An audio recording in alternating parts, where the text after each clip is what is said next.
Gerbiami pacientai, Pasvalio ligoninė, būdama socialiai atsakinga gydymo įstaiga, netoleruoja korupcijos pasireiškimo apraiškų ir griežtai pasisako prieš neteisėtus mokėjimus medicinos darbuotojams. Primename, kad atlygio siūlymas užtraukia teisinę atsakomybę. Korupcija gali pakenkti ne tik mūsų įstaigai, bet ir jums. Mūsų tikslas – užtikrinti sąžiningą ir skaidrų gydymo procesą visiems. Kviečiame jūs būti aktyviais. Jei pastebėjote netišką elgesį, prašome informuoti Korupcijos prevencijos komisiją arba kreiptis į specialiųjų tyrimų tarnybą. Kartu galime kurti saugesnę ir skaidresnę aplinką. Dėkojame už jūsų pasitikėjimą ir bendradarbiavimą. Jūsų sveikata – mūsų prioritetas. Ačiū, kad esate su mumis.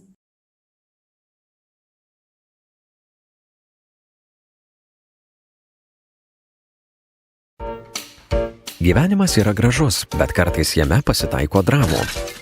Kai pavojuje atsiduria mūsų sveikata, iškyla dramatiškas klausimas – duoti ar neduoti.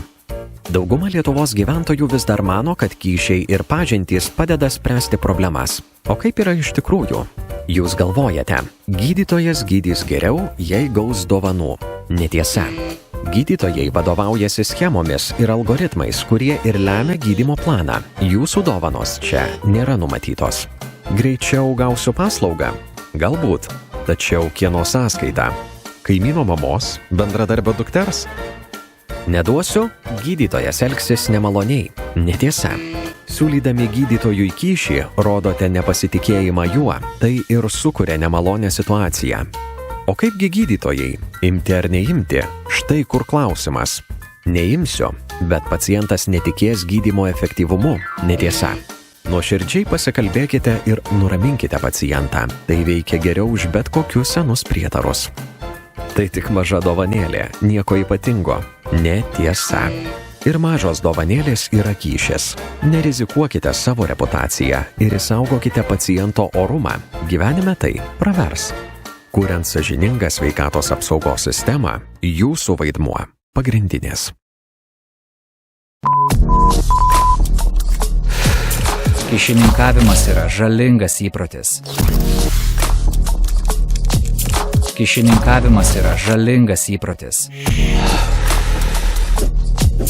Kyšininkavimas yra žalingas įprotis.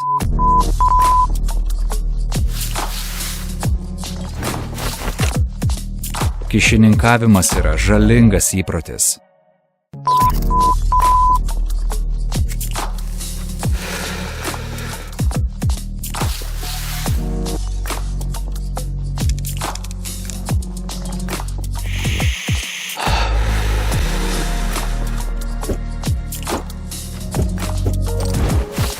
Kyšininkavimas yra žalingas įprotis.